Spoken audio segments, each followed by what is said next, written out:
Hello hi నమస్తే. నేను మీ హరిత. Welcome to my channel.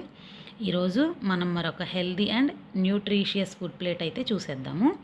ఈరోజు మార్నింగ్ నేను 10 o'clockకి 250 ml కోకోనట్ వాటర్ తీసుకున్నాను. దాని తర్వాత ఒక 1 hour గ్యాప్ ఇచ్చి నానబెట్టుకున్నటువంటి వేరుశెనగ గింజలు 50 grams నుంచి 100 grams వరకు తీసుకోవచ్చు. ఒక బౌల్ తీసుకున్నాను. అలాగే మిక్స్డ్ ఫ్రూట్ బౌల్ కూడా ఒకటి, దీంట్లో 3 ఫ్రూట్స్ యాడ్ చేసుకున్నాను. ఒక బనానా, పొమగ్రానైట్ సీడ్స్ కొన్ని, 4 పపాయ ముక్కలు, అలాగే వీటితో పాటుగా కొన్ని స్ప్రౌట్స్, పొమగ్రానైట్ సీడ్స్ యాడ్ చేసుకున్నాను. వాటికి తినడానికి టేస్టీగా ఉంటాయని. అలాగే కొన్ని నానబెట్టుకున్నటువంటి నట్స్, 4 బాదం పప్పు, 2 జీడిపప్పు, కొన్ని సన్ఫ్లవర్ సీడ్స్, అలాగే 4 పిస్తా పప్పులు, ఒక ఖర్జూర పండు. ఇది ఇలాగైతే ప్లేట్ రెడీ అయిపోయింది.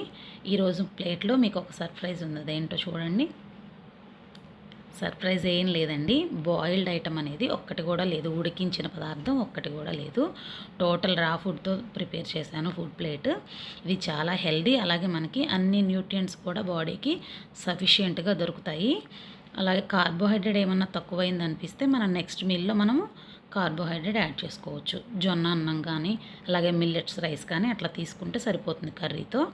ఈ ప్లేట్ అయితే చూడటానికే కాదు, తినడానికి కూడా చాలా బాగుంటుంది. మనకి 6-7 hours వరకు ఎటువంటి ఆకలి వేయదు.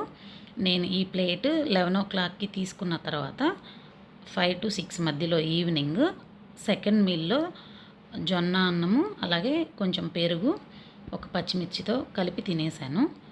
నచ్చిన వాళ్ళు జొన్న అన్నంతో పాటుగా ఉల్లిపాయ కూడా పెట్టుకొని తినొచ్చు, లేదా కర్రీస్ యాడ్ చేసుకోవచ్చు. మనకు నచ్చిన కర్రీతో తిని కొంత పెరుగుతో తినొచ్చు. నాకు ఈరోజు కర్రీ అవసరం లేదనిపించింది, సో దీంతో ఆపేసాను. Thank you.